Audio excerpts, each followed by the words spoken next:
베드로는 올해 2월달 성과음성 하겠습니다. 그가 경건하여 시작. 그가 경건하여 온 지방과 더불어 하나님을 경외하며 백성을 많이 구제하고 하나님께 항상 기도하더니. 사도행전 10장 2절 말씀. 아멘. 베드로는 그가 기도하러 가면서 환상을 기대조차 하지 않았습니다. 또 비전을 꿈꾸지도 않았습니다. 그는 어떻게 기도해? 평소대로 기도했어요. 그의 습관을 쫓아서 기도를 했습니다. 그러면서 그가 정말 기상천외한 충격적인 환상을 보게 된 것이죠. 근데 중요한 메시지의 포인트가 뭐였을까요? 그에게는 기도하는 지붕이 있었다는 겁니다. 여러분, 정상적인 그리스도인들, 그리고 믿음이 성장하기 원하는 그리스도인들, 그리고 하나님과 좀 더 밀접한 관계를 맺고 하나님과 밀착하면서 세상과는 밀폐된 가운데서 하나님을 깊이 알기 원하는 분들은 이게 하나 있어야 돼요. 영적인 지붕이 있어야 됩니다. 나하고 하나님과의 시간을 갖는 그 영적인 지붕, 그것이 새벽 기도면 더 좋습니다. 그러나 새벽 기도를 나오지 못한다면 하루 중에 어느 한 시간이라도 하나님과 나만의 그 고요한 시간을 갖고 그것이 계속 쌓이고 누적되어질 때 하나님께서 크고 비밀한 일을 보이신다는 것입니다. 저는 여러분들이 그러한 영적인 지붕이 있고 하나님과 더욱더 관계가 깊어지고 넓어지기를 축원합니다. 그러면서 우리가 쉽게 할 수 있는 기도 가운데 하나가 있어요. 쉽게 할 수 있는 기도. 그게 뭡니까? 평강을 비는 기도입니다. 제가 지난주에 말씀드렸죠. 아까 우리 권사님 되는데 참 좋은 기도예요. 제가 이번에 발견하게 되는데 개인 평강. 그렇죠? 내가 마음이 평안해야 돼요. 남이 다 좋아도. 그러지 않습니까? 개인 평강, 또 무슨 평강이요? 나만 평강하면 되나? 집안이 평강해야 돼요. 우리 집안이 평안해야 되고 시댁 식구가 평안해야 되고 또 뭐 친정도 평안해야 돼요. 집안 평강이라는 겁니다. 세 번째는 무슨 평강입니까? 보이스피싱 당해보세요. 진짜 화나요. 그러지 않겠어요? 당해봤냐고요? 당해봤습니다. 사기 당해보세요. 얼마나 화가 난다고요. 근데 뭐예요? 물질, 소유의 평강이 필요하다는 겁니다. 소유의 평강. 따라서 합시다. 내 평강, 집안 평강, 소유 평강. 요 세 평강을 묶어서 무슨 평강이라고 합니까? 큰 평강이라고 합니다. 제가 만들었습니다. 그래서 앞으로 여러분들에게 인사드릴 때 이렇게 인사를 드려야 되겠다. 어떻게 하느냐? 하나님께서 이 예배에 나온 여러분들에게 큰 평강 주시기 바랍니다. 아멘. 그럼 우리는 큰 평강이라면 딱 알아요. 세 가지 평강, 내 평강, 집안 평강, 소유 평강. 자, 옆에 분들에게도 하나님께서 오래간만에 나오셨네요. 1년 만에 큰 평강 주시기 바랍니다. 네. 1년 만에 나왔다고 해도 누군지 몰라요. 그냥 나만 알아. 오늘은 사도행전 강의 161번째가 되겠습니다. 오늘 제목은 편견을 치유받으라는 그런 말씀으로 준비를 했습니다. 오늘 성경에는 편견이라는 말 자체가 없습니다. 그러나 성경을 쭉 지난주에 이어서 연구 묵상하는 가운데 하나님께서 왜 이 정말 기상천외한 보자기 사건을 보내주시는가. 이 속에는 베드로가 이런 부분에 치유받기 원해서 주셨구나 하는 그런 깨달음을 주셨길래 여러분에게 나눠드리려고 합니다. 편견이란 무슨 뜻일까요? 편견. 그거는 한쪽으로 치우친 공정하지 못한 생각이나 견해입니다. 여러분, 사람이요 대부분 자기 견해라는 게 있습니다. 근데 편견, 치우친 견해를 가지고 살면 어떻게 될까요? 삐딱하게 삽니다. 삐딱하게. 남이 바른 말을 해도 좋은 말을 해도 제대로 봐도 모든 게 삐딱해집니다. 이 삐딱해진 게 극우가 되기도 하고 극자가 되지도 않습니까? 그런데 이 베드로에게도 삐딱한 편견이 있었음을 발견하고 우리 주님이 말이 웬만하면 말씀으로 하세요. 근데 왜 정말 듣도 보도 못하고 만지지도 못한 이런 사건, 보자기 사건, 먹지도 못하고 먹을 수 없고 만질 수도 없는 이런 짐승들을 보내주시면서 이것도 3번이나 반복해서 하시면서 이런 일을 허락하시느냐? 편견이 안 고쳐지더라 이겁니다. 되게 안 고쳐주니까 화끈하게 고쳐주시려고 이런 큰 보자기 사건을 허락하셨습니다. 그러면 베드로가 가지고 있었던 첫 번째 편견이 무엇이었을까요? 그것은 민족적인 편견이었습니다. 그것을 민족적인 편견이 치유받기 원했다고 하는 것입니다. 사도 베드로는요, 당대 최고의 사도요 영적인 권위자였습니다. 우리 만우자매 캄보디아에서 오신 만우자매 한국말 정확히 못 알아들어도 자꾸 목사님을 똑바로 쳐다보세요. 그래야지만이 한국말이 잘 들려요. 우리 샤론에서 일하는데 자꾸 딴 데 쳐다보지 말고 캄보디아 생각하지 마시고 이렇게 한국 생각하고 여기 쳐다보세요. 집중해서 보세요. 딴 데를 보시지 말고. 누군지 다 몰라요. 나하고 우리 자매만 아니까 부끄러울 거 없어요. 베드로에게는 편견이 있었는데 어떤 편견이 있었느냐? 히브리인들만, 유대인들에게만 복음이 전하고 유대인들만 구원받으면 된다고 하는 그런 민족적인 편견이 있었다고 하는 것입니다. 그래서 그 편견을 깨우치기 위해서 이렇게 환상을 보여준 것이죠. 그런데 왜 이런 편견이 몸에 배게 되었느냐? 그런 어려서부터의 그 교육적인 환경과 문화적인 배경이 그렇게 만들었습니다. 유대인 랍비들은 말이죠, 종종 그렇게 유머스럽게 가르치기를 그렇게 때문에 일반화가 된 것 같아요. 우리 하나님은 우리를 사랑해가지고 우리 민족, 히브리 민족, 유대인들을 만들어놨는데 이방인들은 왜 만들었을까? 그거는 하나님이 지옥을 만들어 놓고 지옥은 활활 타오르는 불이 타오르는데 땔감이 필요하잖아. 그 땔감용으로 이방인 만들었대야. 그렇게 얘기를 했다는 거예요. 그냥 이방인들에 대해서 완전히 땔감용밖에 안 된다.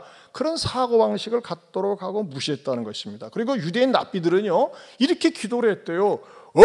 하나님, 저를 이방인이나 노예나 여자로 만들어주지 않음을 감사드립니다 했대요. 얼마나 모독스러운 기도입니까? 얼마나 교만하고 건방진 기도인지 모릅니다. 요즘 식으로 국우적인 선민의식이죠. 사실 하나님께서 유대인들을 먼저 선택한 것은 사실입니다. 그런데 하나님께서 모든 민족 가운데서 유대인들을 선택하신 그 이유가 있습니다. 왜 선택하셨느냐? 창세기 12장 2절에서 3절을 보겠습니다. 같이 봅니다.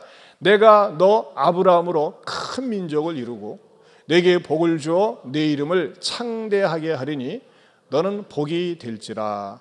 내가 너를 축복하는 자에게는 내가 복을 내리고 너를 저주하는 자에게는 내가 저주하리니 땅의 모든 족속이 너로 말미암아 복을 얻을 것이라 하신지라.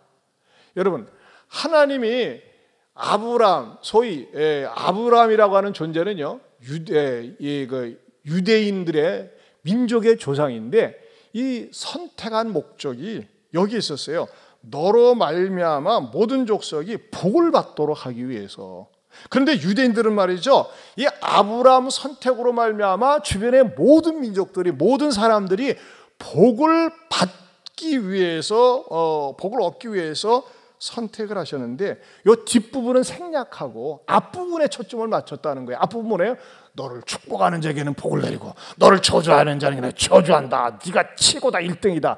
이 부분에만 강조점을 둔 거예요. 어디에는 강조를 안 두고 후자에는 강조를 안 되고 균형을 잃어버린 거예요. 그러니까 뭡니까? 편견을 가지게 되었습니다. 여러분 이거 아셔야 돼요. 만약에 그런 하나님이다. 그리고 저와 여러분은 이방인이기 때문에 땔감이다. 그러면 나쁜 하나님이죠. 우리 하나님이 창조했다면서 우리는 갖다가 변방으로 맨날 손가락이나 빨다가 지옥 땔감으로 썼다. 그러면 편협된 하나님이고 편견의 하나님이죠. 그렇죠? 그런 하나님 왜 믿겠어요? 근데 그런 생각을 유대인들이 가졌다는 거예요. 하나님이 가진 것이 아니라 하나님은 유대인을 통해서 너 때문에 모든 민족이 복을 받도록, 모든 족속이 복을 받도록 택했다고 하는 것입니다. 그런데 이걸 아셔야 돼요. 그러면 우리는 또 좀 약간 기분이 좀 서운한 게 지금 뭐냐? 좀 우리 대한민국 사람을 좀 택하지. 왜 유대인을 택하느냐? 그 부분에 대해서 이렇게 말씀드릴 수가 있겠어요. 그건 주권자의 마음이에요. 근데 주권자의 마음인데 어쩔 수가 없어요. 그렇다고 여러분 이거예요. 유대 민족이 히브리인이 우수하고 똑똑하고 잘나서 그들을 택한 것이 아닙니다. 그들을 서열순으로 등급을 매겨서 니네들이 1등급이니까 택한 것이 아니라 순서상으로 택했다고 하는 겁니다. 여러분, 우리가 순서라는 게 있지 않습니까? 순서에 우열이 있습니까? 예를 들면은 번호를 매길 적에 뭐 이렇게 번호를 매길 때 그 번호는 어디까지나 편리에 의해서 구별하기 위해서 만든 것이 번호 자체가 우열이 있는 건 아니잖아요. 근데 하나님도 마찬가지예요. 유대인들을 선택한 것은 니네들이 1등 민족이기 때문에 택한 것이 아니라 하나님의 주권 속에서 순서상 그들을 택했다고 하는 것입니다. 근데 유대인들은 착각하면서 살면서 그들이 지나친 우월감에 빠지니까 유달리 또 미움을 받았잖아요. 누구한테? 히틀러한테. 독일 사람들한테 미움을 받아가지고 600만 명이라고 하는 인류 역사상 없는 그런 민족적인 비극을 당하고 가스 처형실에서 살해된 것이 아니겠습니까? 그렇다면 우리 예수님의 견해는 어땠을까? 예수님도 일단 유대인의 몸을 입고 왔거든요. 근데 예수님은요, 예수님 사역 자체가 닫힌 사고방식이 아니라 열린 사고방식을 가지고 개방적이었다고 하는 겁니다. 굉장히 우주적인 그런 세계관을 갖고 계셨어요. 예수님 제자들 구성 자체가 말이죠, 유대 골수분자들이 아니라 손가락질 받는 사람들, 또 못 배운 사람들, 다양한 부류의 사람들이 이렇게 예수님의 제자가 되었어요. 한 가지 놀라운 사실은 제가 이번에 설교를 준비하면서 새삼스럽게 성령님께서 깨닫게 해주신 거예요. 그건 뭐냐면요, 아브라함이라고 하는 인물은요, 솔직히 말씀드려서 전 세계 인류의 절반 이상이 신봉하는 믿음의 원주자입니다. 자, 유대인도 아브라함 최고로 쳐요. 무슬림도 아브라함을 최고로 칩니다. 조상으로 쳐요. 기독교도 아브라함을 믿음의 원조로 칩니다. 만약에 말이죠, 유대교, 무슬림, 기독교하면 전 세계 70억 가운데서 말이죠, 절반 이상이 아브라함을 믿음의 조상으로 치고 있는 거거든요. 근데 아브라함이 처음 시작한 그 이야기하고 또 우리 기독교에 예수님이 말씀하신 이거하고 공통점하고 차이점이 있다고 하는 것입니다. 무엇이냐면요, 마태복음 28장 18절에서 20절을 보겠습니다. 같이 보겠습니다. 예수께서 나와 일러 가라사대 하늘과 땅의 모든 권세를 내게 주셨으니 그러므로 너희는 가서 모든 족속으로 제자를 삼아 아버지와 아들과 성령의 이름으로 세례를 주고 내가 너희에게 분부한 모든 것을 가르쳐 지키게 하라. 볼지어다 내가 세상 끝날까지 너희와 항상 함께 있으리라 하시니라. 자, 여기서 뭘 발견할 수 있냐면요, 참 굉장히 놀라운 진리입니다. 여러분들이 많은 사람들이 기독교를 공격할 때 이런 부분에 대해서 충분히 먼저 이해를 한 다음에 변증을 할 수 있어야 돼요. 그 뭐냐면요, 기독교의 발원점이 되는 아브라함과 기독교의 마지막 종결점이 되는 주님의 말씀 속에 공통점이 있고 차이점이 있다는 겁니다. 그 뭐냐면요, 공통점은 뭐냐면요, 이겁니다. 자, 따라서 합시다. 모든 족속이 너로 말미암아 복을 얻을 것. 그렇죠? 모든 족속이 너로 말미암아 복을 얻을 것이라 그랬어요. 여기서 모든 족속, 또 우리 예수님도 똑같이 말씀하셨어요. 우리 예수님 뭐라고 말씀하셨어요? 모든 족속으로 제자를 삼아 아버지와 아들과 성령의 이름으로 세례를 주고 그랬어요. 자, 공통점은 뭐였어요? 모든 족속이 똑같습니다. 차이점은 뭘까요?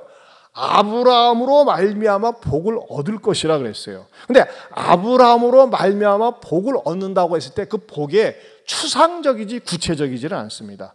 근데 예수님은요, 복을 구체적으로 말씀해 주셨어요. 그 구체적인 내용이 뭡니까? 아버지와 아들과 성령의 이름으로 세례를 받는다 그랬어요. 자, 아버지와 아들과 성령의 이름으로 성령의 이름으로 세례를 받는다는 게 뭡니까? 그것은요, 하나님의 자녀됨에 대한 공증이라는 거예요. 이거 굉장히 중요합니다. 여러분, 이 세상에서 지고의 복, 최고의 복이 뭘까요? 그것은 하나님의 자녀됨의 복입니다. 존재의 복입니다. 여러분, 이 세상에서 권력을 가지고 있고 재산을 가지고 있고 오래 살아도 지옥 가봐요. 아무 의미가 없어요. 대통령이라도 지옥 가면 꽝이야. 근데 이 세상에서 내세울 거 없고 자랑할 거 없는데 당당하게 하나님의 자녀로 살다가 자녀로 천국에 가고 자녀로 주님께 영접을 받아요. 그것처럼 복이 없는 줄로 믿습니다. 그것처럼 최고 복이 없어요. 근데 보세요, 아브라함은 모든 족속이 너로 말미암아 복을 얻는다고 이렇게 좀 추상적으로 얘기를 했는데 우리 주님은 구체적으로 하셨잖아요. 모든 족속으로 제자를 삼는데 그것이 아버지와 아들과 성령으로 세례를 받는다. 근데 자녀 되는 건 못지않게 중요한 게 뭐예요? 나는 하나님의 자녀야. 나 혼자 자녀라고 하면 뭐예요? 하나님이 인정해 줘야지. 공증 인증서라는 게 있잖아요. 우리가 은행 거래하려면. 마찬가지로 뭐예요? 세례를 받는다고 하는 것은 하나님과 사람 앞에서 내가 하나님의 자녀입니다. 나는 예수님을 통해서 구원받았습니다라고 하는 것을 공개적으로 인증받는 게 바로 세례의식인데 그것이 바로 예수님을 통해서 나타나는 자녀됨의 복이라는 것입니다. 이것이 모든 인류에게 퍼지기를 원했다고 하는 것입니다. 자, 그런데 놀라운 사실은요. 이 고넬료 사건이 맨 처음 10장에 고넬료가 기도하면서 많이 구제하면서 이렇게 시작이 되면서 보자기 사건이 일어나고 이 보자기 사건은 얼마나 중요한지 계속 반복해서 여러 번 나와요. 그런데 여기에 결국 클라이맥스는 어디에 딱 귀결되느냐? 예수님께서 하신 말씀하고 딱 들어맞는 거예요. 어디에 들어맞느냐? 저기 사도행전 10장 48절 한 장을 이렇게 넘겨보세요. 넘겨보시면 10장 48절 자, 같이 읽어보겠습니다. 시작. 명하여 예수 그리스도의 이름으로 세례를 베풀라 하니라. 그들이 베드로에게 며칠 더 머물기를 청하니라. 무엇을 베풀라고요? 세례를 베풀라. 여러분, 세례 받는다는 게 뭐라고 그랬어요? 여러 가지 많은 의미가 함축되어 있지만 가장 중요한 건 뭐예요? 하나님과 사람 앞에서 하나님의 자녀됨에 대한 공적 인증이라는 겁니다. 결국은 뭐예요? 이 고넬료 사건은 여러 가지 많은 사건이 연결되면서 하나님의 자녀로서 딱 공증받으면서 딱 마무리를 짓습니다. 여러분, 저는요, 저와 여러분들이 이 귀한 진리를 깨달아 하는데 우리는 비록 뭐 한 그릇 보자기를 보지 않아도 하나님께서 저와 여러분의 마음속에 나를 통해서 많은 사람이 다민족 사회가 구원받기를 원하는 그 갈망을 가질 수 있기를 축원합니다. 여러분, 놀라운 사실은요, 대한민국에 외국인들이 200여 종족이 들어와 있대요. 놀랍지 않아요? 200여 민족이. 여러분, 우리 여기 자매 캄보디아, 베트남, 동남아시아에서 왔지만은 베트남 같은 데서는요, 영어 과목은 인기가 없어요. 한국어가 인기가 있어요.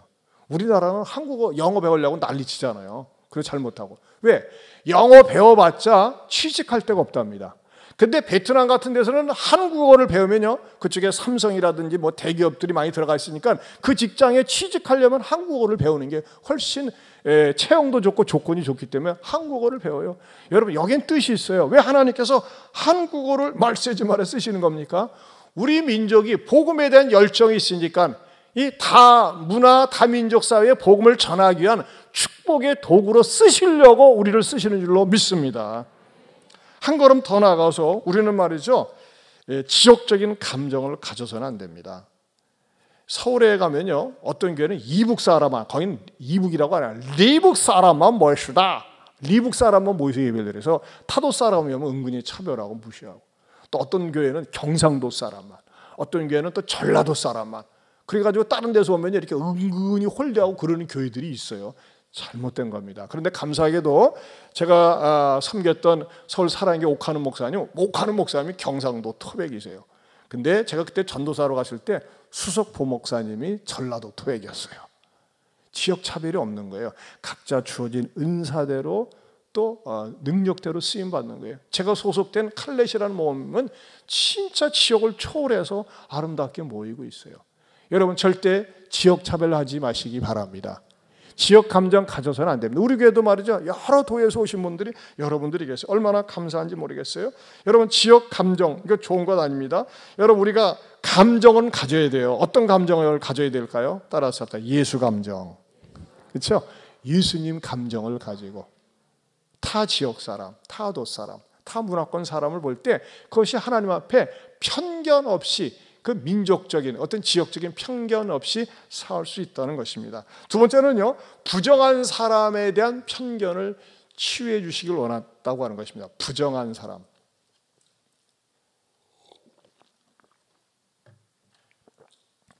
하늘에서 보자기가 갑자기 내려왔어요. 근데 그 짐승 중에 날짐승, 뭐 기는 짐승, 뭐 이렇게 네 발로 걷는 거, 뭐 이 희한한 것들이 왔어요.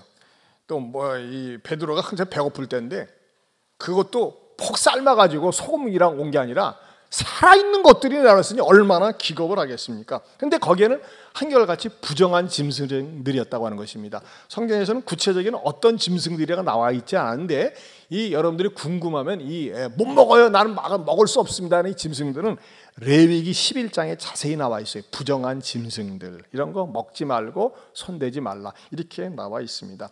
지금도 말이죠, 유대인들은 코셔라고 그래가지고서 절대 음식으로 먹을 수 있고 먹지 못하는 게 가려서 먹습니다. 소위 무슬림들이 할랄 식품을 소중히 여기는 것처럼.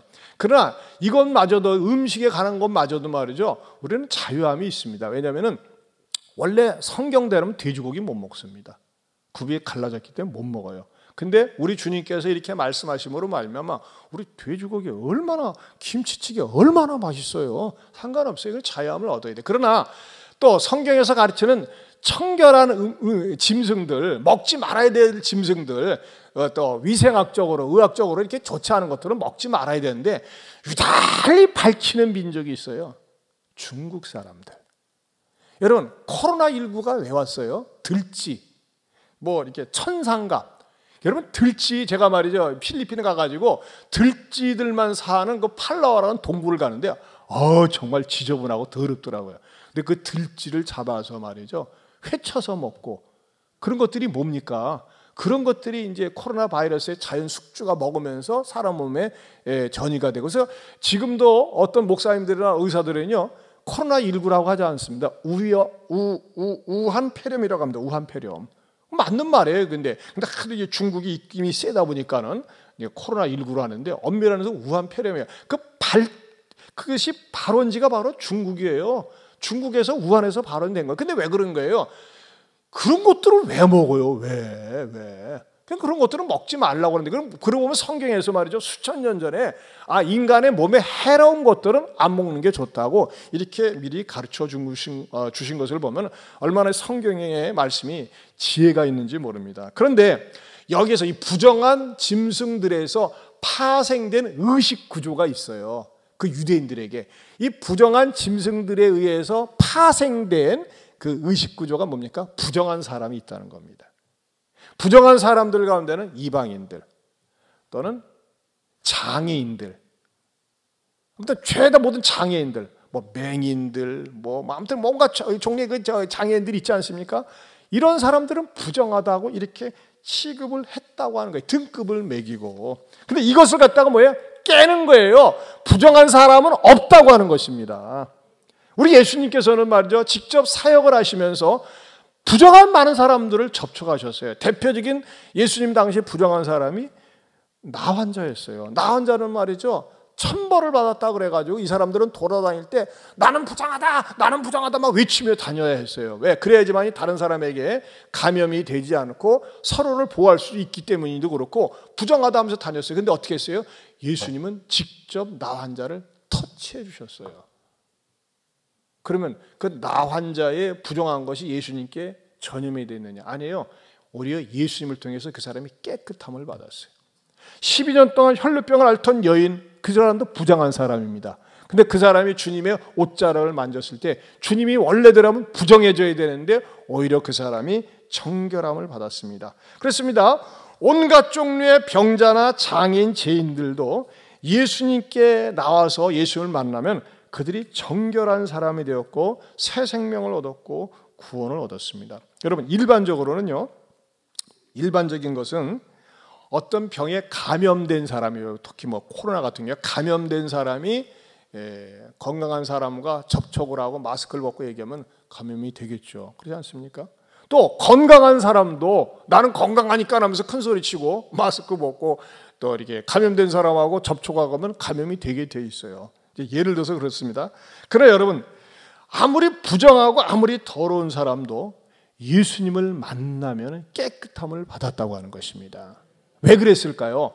예수님은요, 인류 역사상 가장 완전한 사람이면서 완전한 신이셨기 때문입니다. 한번 따라서 합시다. 예수님은 인류 역사상 가장 완전한 하나님이시면서 완전한 사람이셨습니다. 아멘입니까? 그래서 예수님을 믿는 거예요.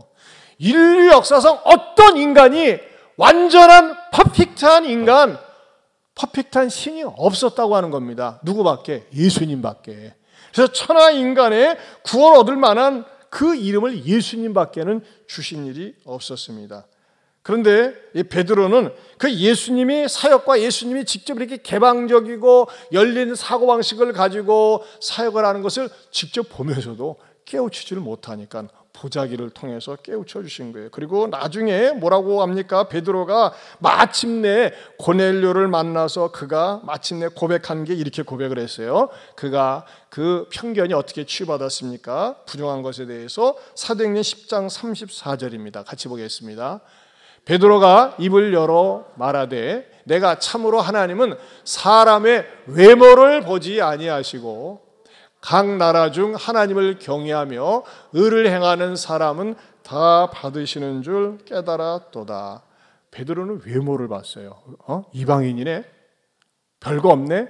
하면서 외모를 봤다는 거예요. 그래서 이제 깨달아. 외모를 보지 않는구나. 나도 외모를 보지 말아야 되겠구나. 여러분, 저는 여기에서 우리가 깨달아야 될 귀한 진리가 있다고 봅니다. 사람은 우리는 외모로 보는데 익숙해져 있어요. 예쁘고 잘생기면은요, 속도 예쁘고 마음수도 이쁜 줄 알아요. 그런 사람도 있어요. 근데 정말 예쁘고 잘생겼으면서 마음이 독살스러운 장희빈 같은 여자가 꽤 있습니다. 그거 알아야 돼요. 여러분, 공통점, 꽃뱀이나 제비족 같은 경우는 잘생긴 여자고 잘생긴 남자입니다. 근데 속은요, 진짜 사기꾼이 있고 남을 등쳐먹는 그런 못된 마음을 가지고 있잖아요. 사람은 그런데 외모로 넘어가는 거예요. 외모. 사기꾼일수록 말을 잘합니다. 많이 배운 사람들일수록요, 진짜 능수능란하게 얼마나 거짓말을 잘합니까? 그런데도 불구하고 우리는 외모로 사람을 판단합니다. 얼마나 잘생겼냐, 못생겼냐, 가난하냐, 부유하냐, 좋은 학교 나왔느냐, 나쁜 학교 나왔느냐. 서울 같은 데는요, 나쁜 사람들이 많은 것 같아요. 아파트 평수 가지고 연립주택 산데 쟤랑 상종하지 마라. 우리 딸이 상처받았어요. 반포동에 살 때 학교 가는데 너 어디 사냐? 저 반포동 우리 저기 577-65번지 그 빌라 살아. 그 말하자면 그때 유일하게 그 저기 말하자면은 연립주택이었어요. 그 설해 마을의 유일한 연립주택. 다음부터는 애들이 상종을 안 하더래요. 아우 쟤는 연립주택 사는데. 나쁜 새끼들. 5학년 때 상처받았어. 5학년 때. 이야, 또 시골 내려오니까는 서울 촌놈이라고 상처를 받고, 서울 촌놈이라고. 이 사람들이 말이죠, 이상하게 자기네끼리, 자기네 그룹이 아니면 은근히 무시하고 왕따시키고 따돌리는 그런 잘못된 속성들이 있더라 이겁니다. 정말 잘못된 것이죠. 여러분, 절대 우리는 사람을 외모로 겉모양을 보고 판단해서는 안 된다고 하는 것입니다. 더 나아가서 말이죠, 우리가 설을 앞두고 점검해야 될 것이 있습니다. 제사상의 음식 문제입니다. 여러분, 이거 명심하십시오. 제사상 차려놓고 거기다 절하는 거, 그것은 전통적인 관례가 아닙니다. 그것은 우상 숭배입니다. 사자를 위해서, 죽은 자를 위해서 상 차려놓고 절하는 거 하나님이 금하십니다. 우상 숭배입니다. 그건 하나님에게 진노를 사는 일입니다. 그런데 차려놓는 음식은 어떻게 하느냐? 그것은 여러분들이 말이죠, 양심에 거리낌이 없으면 먹어도 돼요. 그러나 이건 제사상인데 먹으면 안 됩니다. 제가 서울에 있을 때 말이죠, 누가 이 떡을, 시루떡을 막 가져왔어요. 열심히 먹는데 말이죠, 그거 고사 지낸 거랬는데 먹다가 목에 탁 걸리네. 그래서 또 지혜가 생겨. 내가 귀신도 잡아먹지 뭐 하면서 먹어버렸어요. 양심에 뭐 거리낌이 없으면 먹어도 상관이 없어요. 근데 말이죠, 이건 제사 지낸 거래. 우상에게 절한 걸 알면은, 내가 알았으면은 먹지 말아야 됩니다. 그래야지만 자기가 깨끗하고 좋아요. 하지만 중요한 건 뭐냐면은 그 음식 때문에 여러분들이 다른 사람을 실족하게 하거나 망하게 하지 말라고 성경은 가르쳐 준다는 것입니다. 로마서 14장 15절 같이 보겠습니다. 시작. 만일 음식으로 말미암아 내 형제가 근심하게 되면 이는 내가 사랑으로 행하지 아니함이라. 그리스도께서 대신하여 죽으신 형제를 내 음식으로 망하게 하지 말라. 여러분, 그렇습니다. 여러분, 우리는 여러분들에게 설이나 추석 때 어떻게 보낼 것인가 그리스도인들이 해서 여러분들에게 추도 예배 시트를 마련했어요. 그래서 여러분 숫자대로 가져가도 됩니다. 하지만 엄밀한 의미에서 성경적이지는 않습니다. 성경에서는 추도 예배를 가르치지 않습니다. 왜냐하면 이미 죽은 자인데 살아있는 사람에게 잘해야죠. 근데 저희 아버님 굉장히 의식이 깨셔가지고 야 내가 죽은 다음에 추도 예배 한 3년만 하고 말아라. 모두는 뭐 이미 죽어서 천국 가는데 날 위해서 저기 뭐 이 소리냐. 그러니까 이게 많은 사람들이 우리는 제사 추도 예배를 고인을 염두에 두고 하는데 우리 그리스도인들이 드리는 추도 예배는 어떤 의미가 있느냐? 가족끼리의 교제와 사랑을 확인하고 우리도 뿌리가 있었다고 하는 것, 또 특별히 부모님 때문에 우리 가정의 신앙이 전수되었다고 하는 것, 이것을 나누는 것이 조상을 생각하며 조상 때문에 복받을 것을 염두에 두고 드리는 것은 아니라고 하는 것입니다. 제가 이럴 땐 좀 약간 난감해요. 우리 교회도 그렇고 어떤 분이 말이죠, 추도 예배를 드려달라고 하는데 돌아가신 아버님이 아니라 한참 되신 증조 할아버지, 고조 드리는 거예요. 그거 안 해도 되는데 기억도 안 나잖아요. 그 뭐예요? 관습 때문에 그래요. 관습. 여러분 안 드려도 됩니다. 그리고 만약에 여러분들이 잊지 못하겠으면 적어도 한 10년 정도까지만 하면 돼요. 중요한 건 뭡니까? 살아있을 때 잘하는 거예요. 잘하라는 거예요. 살아있을 때. 살아계실 때 부모님 잘해드리고 잘 섬길 수 있기를 축원합니다. 그리고 여러분 모처럼 명절에 모였으면요, 제발 부탁합니다. 쓰잘데없는 간섭형의 잔소리 하지 마세요. 직장 어디 다니냐? 야 그거 먹고 살겠냐? 아 그럼 자기가 돈을 좀 주지. 직장 시시하다고 은근히 무시하고 학교 말이죠 제대로 안 나왔다고 그래가지고 취직이나 되겠냐 하면서 말이죠. 또 제일 기분 나쁜 게 뭡니까? 아이고 언제 시집 갈래? 언제 장가 갈래? 우리 집에 처녀 귀신 생기겠네. 그런 말 좀 하지 마세요. 그런 말 하지 마세요. 그냥 알아서 가요. 또 안 가면 냅둬. 지 혼자 사는 거야. 근데 그것 때문에 염려하지 마세요. 여러분 절대 잔소리 하지 마세요. 나는 저 들으라고 저 잘되라고 하는 거지만 듣기 싫어합니다. 그런 소리 하지 말고 그냥 씩씩 웃기만 해요. 아, 왜 그렇게 웃으세요? 너 보니까 좋아서. 돈 주고 싶어서. 그러면서 웃으세요. 그러면요 뭐가 됩니까? 어른이 됩니다. 그렇지 않고 말이죠. 올해는 시집 갈래? 장가 갈래? 하면서 하면요 뭐야? 속으로 뭐래? 저 꼰대는 언제나 사라지나? 그렇게 욕하는 거예요. 꼰대 되지 말고 어른 됩시다. 아멘입니까? 참 교회에서는 너무 친절하게 잘 가르쳐줘요. 세 번째는 과거 상처로부터의 편견에 대한 치유가 필요하다는 것입니다. 과거 상처로부터의 편견에 대한 치유가 필요하다.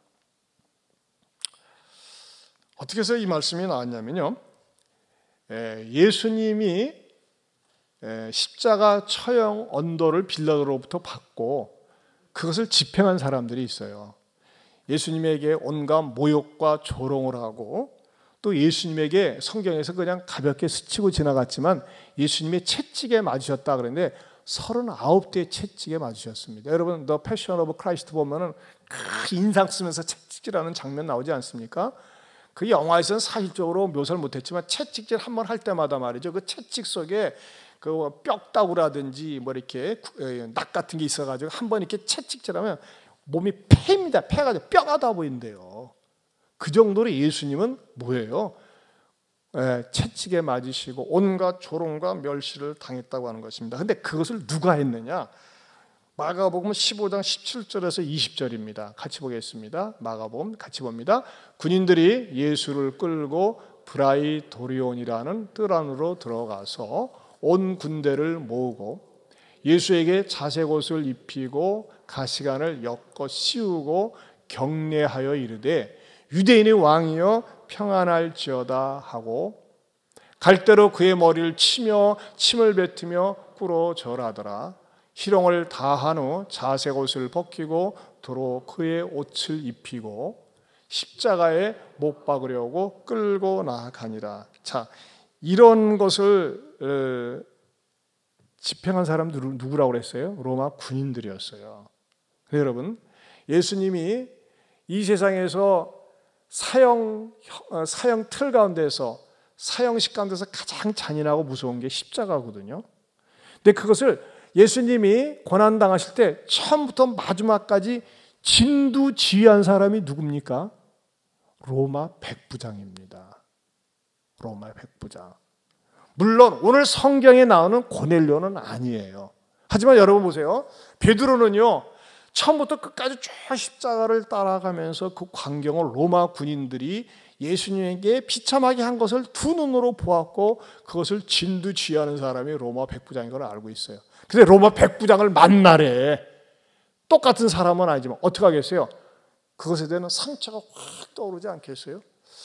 여러분, 저도 어려서 교통사고를 당한 적이 있어요. 그러니까 차를 보는 것도 무서워요. 한번 이런 사고 당하면요, 차도 무섭고 운전하는 것도 무섭고. 여러분, 우리가 어떤 상처를 입었을 때 굉장히 아프고 힘이 듭니다. 그런 것들이 뭡니까? 소위 트라우마라고 하지 않습니까? 그러면 베드로도 말이죠, 로마 백부장을 만나러 갔을 때 얼마나 치가 떨리겠어요. 예수님을 십자가에 못 박아 죽이도록, 물론 직업상 했겠지만 얼마나 치가 떨려요. 아유, 저런 것들은 차라리 지옥 가는 게 낫지, 이런 마음이 들 텐데 가서 복음을 전하라고 했을 때 마음속에 불편하고 거리끼는 마음이 있는데, 이것을 뭐예요? 주님 환상을 통해서 그도 구원의 대상이라고 하는 것을 보여주기 위해서 그가 가졌던 트라우마를 치료하기 위해서 보여주셨다고 하는 것입니다. 그렇다면 오늘 우리는 어떻습니까? 우리도 인생을 살면서 생각 밖으로 상처 속에서 사는 분들이 많습니다.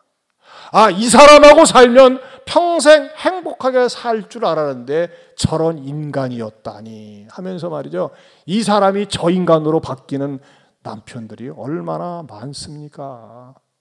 참 솔직히 참 죄송한 얘기지만 못된 남편들은 좀 있고 못된 여자들도 꽤 있어요.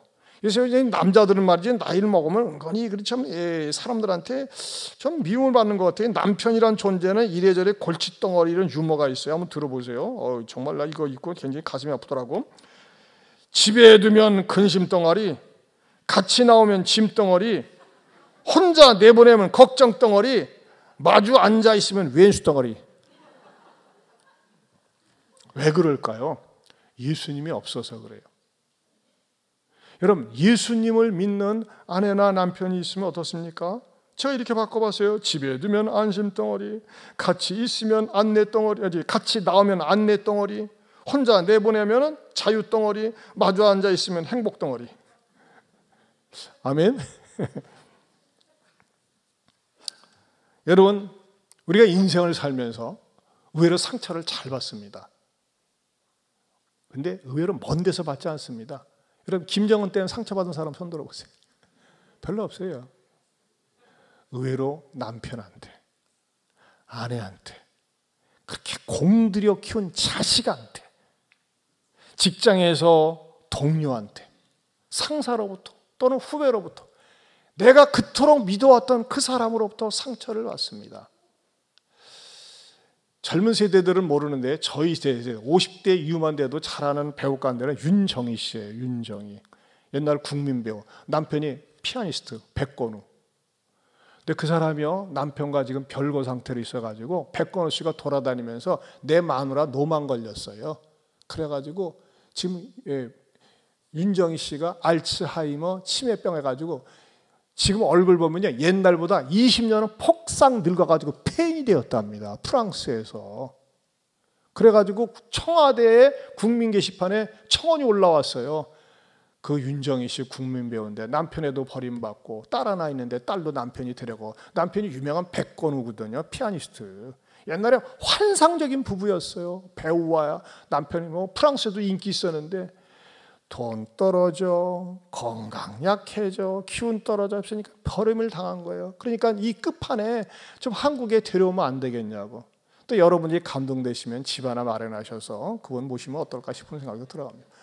자, 이걸 보면서 인생 참 허망하다. 뭐가 없으면 더 그럴까요? 신앙이 없으면 그렇습니다. 여러분, 우리는 인생을 살면서요, 생각 밖으로 상처들이 많습니다. 그런데 어떤 사람은요, 상처가 치유되지 못하니까 그 받은 상처를 묵상하고 살아. 생각하며 살아. 그래가지고요, 한번 여자한테 실현당하면요, 세상 믿을 거 없네 해가지고 절대 장가 안 가려고 하고, 또 남자한테 한번 상처를 받으면요, 세상에 믿을 놈 없네 하면서 말이죠. 말이 거꾸로 했네. 시집 장가 안 가려고 하는 그런 일들이 꽤 있어요.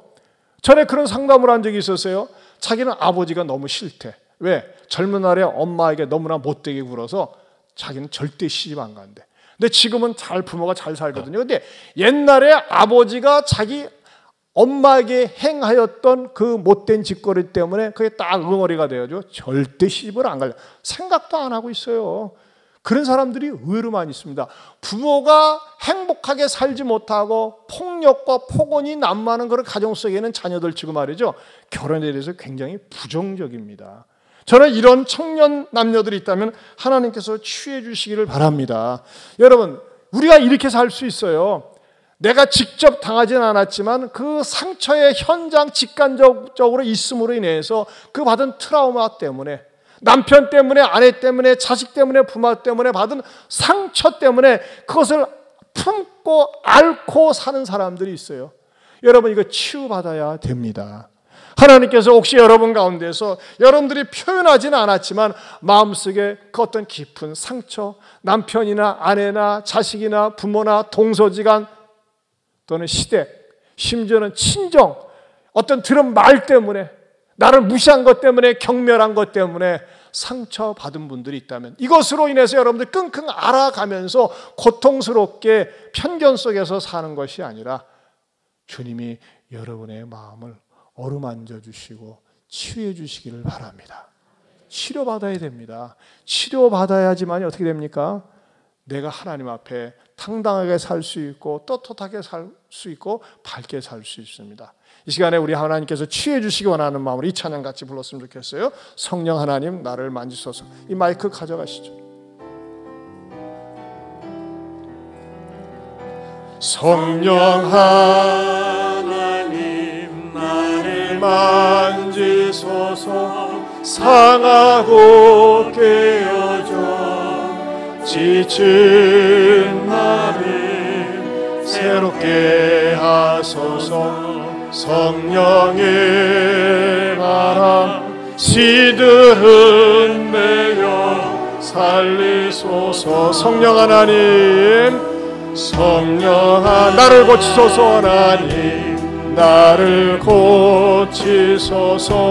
죄악의 어둠 속 헤매는 나를 태워주소서.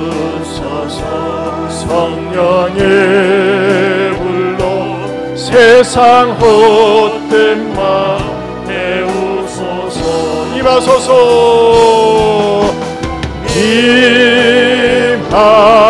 임하소서. 성령 하나님이시여 지금 이곳에 임하소서. 바람처럼 불처럼 성령이여 임하소서. 다시 처음부터 성령 하나님. 성령 하나님 나를 만지소서. 상하고 깨어져 지친 나를 새롭게 하소서. 성령의 바람 시드는 내어 살리소서. 성령 하나님 나를 고치소서. 성령 하나님 나를 고치소서. 죄악의 어둠 속 헤매는 나를 태워주소서. 성령의 불로 세상 헛된 맘 태우소서. 아멘. 임하소서.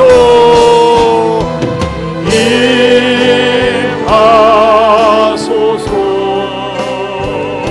성령 하나님이 지금 내 맘에 임하소서. 지금 내 맘에 임하소서.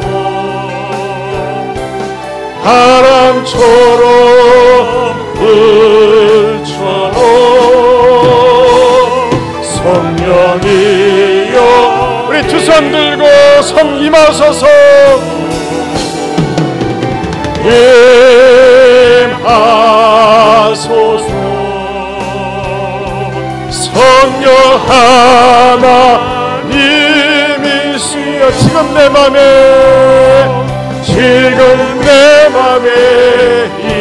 임하소서. 바람처럼 불처럼 성령이여 다시 한번 임하소서.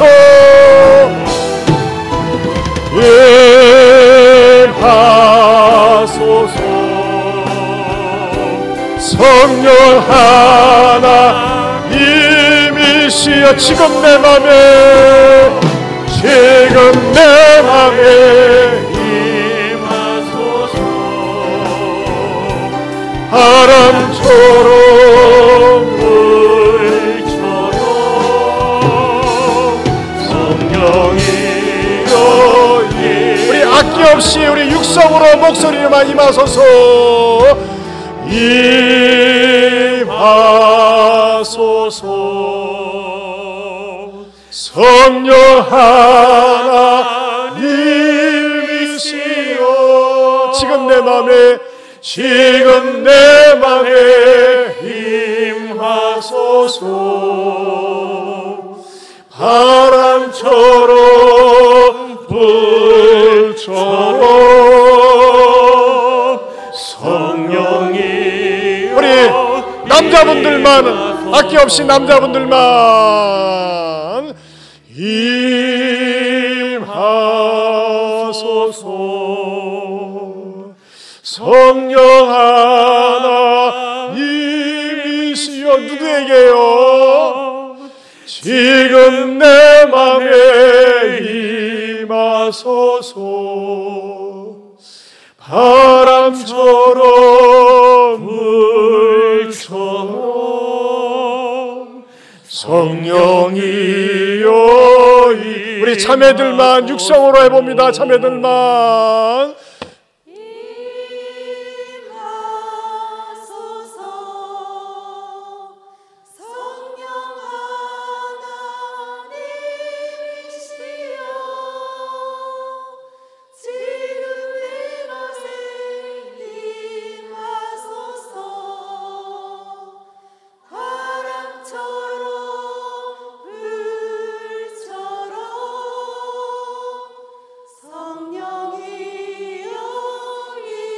우리 전체 같이 악기랑 임하소서. 두 손 같이 들고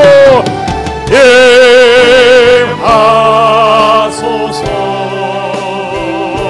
성령 하나님이시여 지금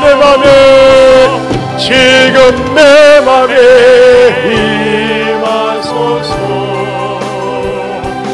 바람처럼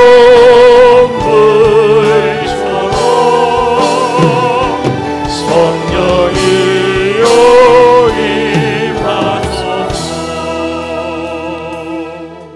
여러분 어떤 분이 치유를 받습니까?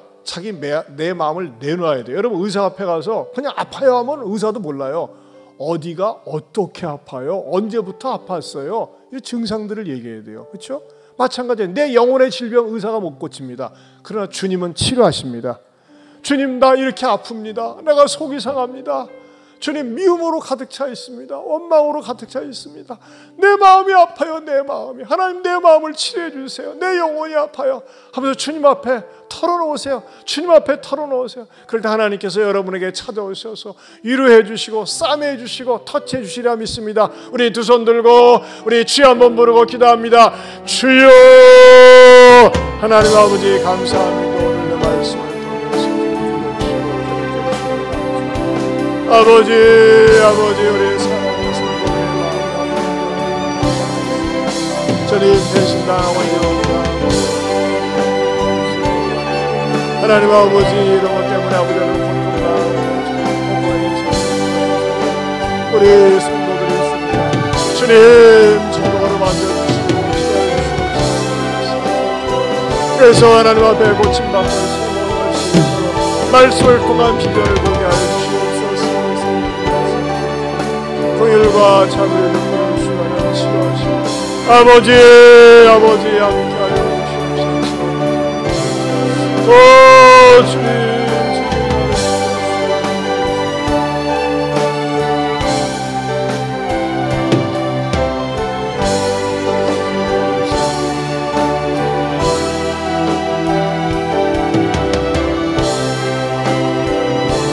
우리 가슴에 손을 얹고 이 찬양을 다시 한번 부릅니다. 성령 하나님, 성령 하나님, 나를 만지소서.